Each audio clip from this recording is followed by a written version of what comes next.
కొద్ది రోజులుగా కురుస్తున్న వర్షాలతో వాటర్ ఫాల్స్ అన్ని జలకలతో ఆకట్టుకుంటున్నాయి. అయితే వాటర్ ఫాల్స్ చూడాలంటే ఎక్కడో దూరానికి వెళ్లాల్సిన అవసరం లేదు. హైదరాబాద్ సిటీకి దగ్గరలోని శంషాబాద్ లోనే ఇదిగో ఈ అందమైన జలపాతం ఉంది.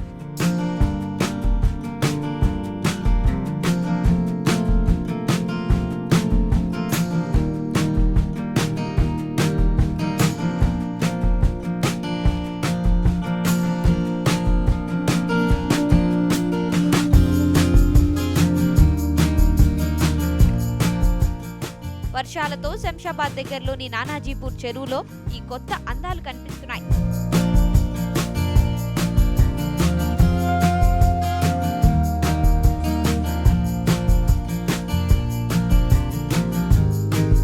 వాన నీటితో నిండిపోయిన చెరువు నీరు గుట్టలపై నుండి జలపాతంలా కిందికి దూకుతోంది. దాంతో ఈ జలపాతాన్ని చూడడానికి పెద్ద ఎత్తున జనాలు వస్తున్నారు. వాటర్ ఫాల్స్ దగ్గర ఎంజాయ్ చేస్తున్నారు. పబ్లిక్ ని అట్రాక్ట్ చేస్తున్న నానాజీపూర్ వాటర్ ఫాల్స్ చూడడానికి యూత్ బాగా వస్తున్నారు. పెద్దవారు పిల్లల్ని తీసుకుని వస్తున్నారు. నేచురల్ వాటర్ ఫాల్స్ తో నానాజీపూర్ టూరిస్ట్ స్పాట్ గా మారిపోయింది.